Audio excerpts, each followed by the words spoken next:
Hello everyone and welcome.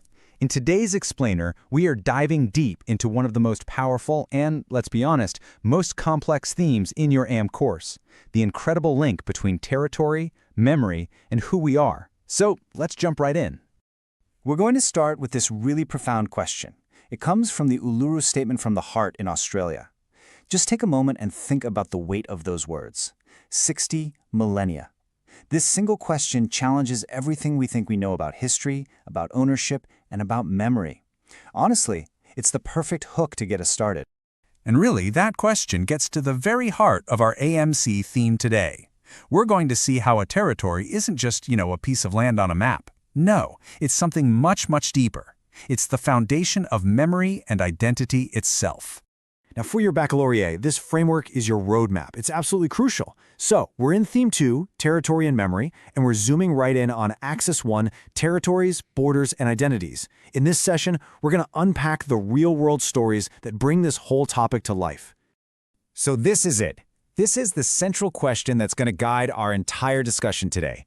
I want you to keep this in the back of your mind as we go through every single slide.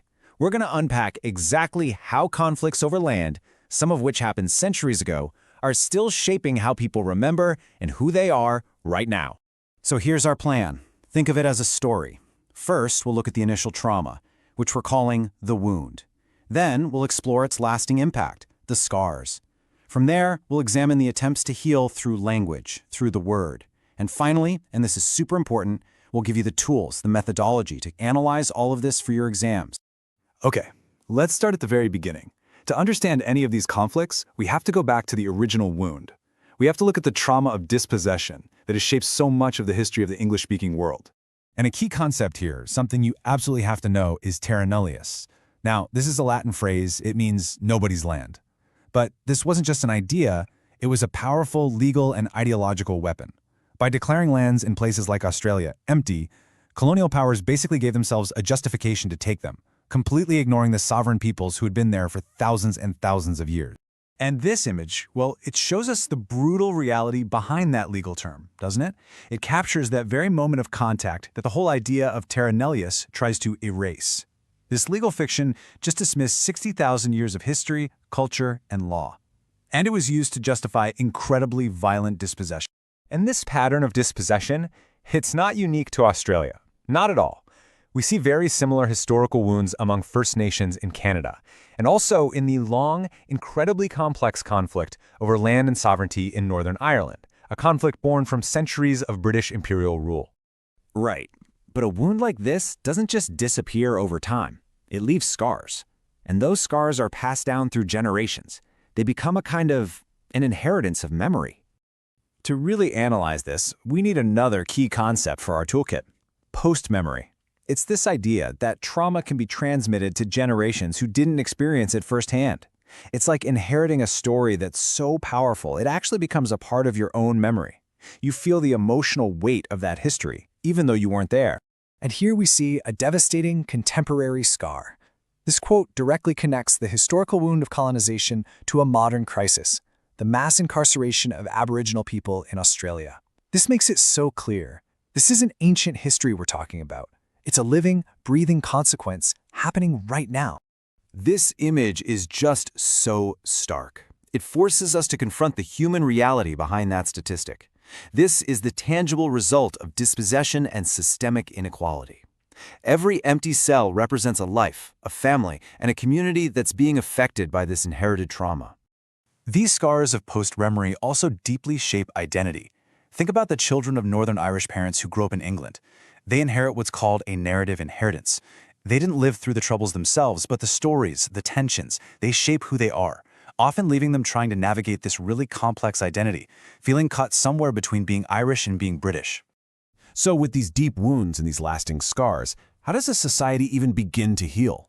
And that question brings us to our third part, the power of the word, and the deeply political, very complicated process of reconciliation. Okay, so here's the crucial point. Reconciliation is not a simple term. It's heavily debated.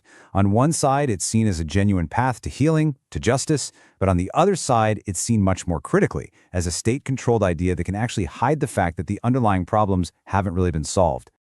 This quote by Fintan O'Toole gives us a really powerful example of that more hopeful vision of reconciliation. He's arguing that when the Queen visited Ireland, it went beyond just politics. It was a symbolic act of healing. It managed to reach those deep psychological wounds of colonialism in a way that speeches and declarations never could.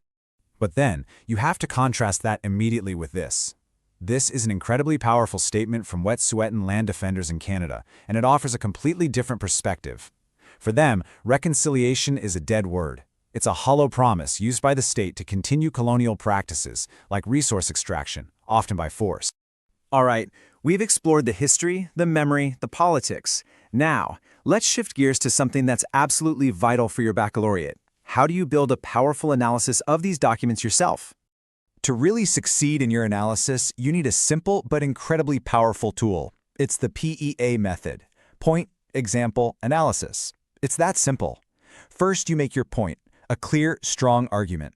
Next, you back it up with a specific example from the text. And finally, this is the most important part, the analysis, where you explain exactly how that example proves your point. So let's put it into action. Your point could be that the official talk about reconciliation can sometimes just be a mask for colonialism. Your example is that powerful quote, "Reconciliation is dead." Then your analysis explains that this quote reveals a deep, deep distrust of the state, seeing its actions as just more colonization, not genuine justice. See how that works? Point, example, analysis. It builds a rock-solid argument. So let's pull all these threads together. What have we really learned today? Well, we've seen that these conflicts are far from being over. They are deeply personal, ongoing, unfinished conversations.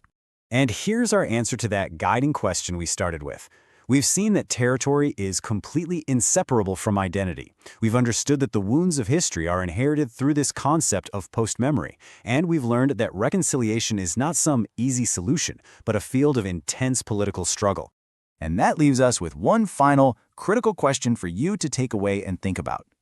If reconciliation is really a conversation about history and power and justice, then who gets to decide when that conversation is over? And what does it mean if one side declares it finished while the other is still trying to speak?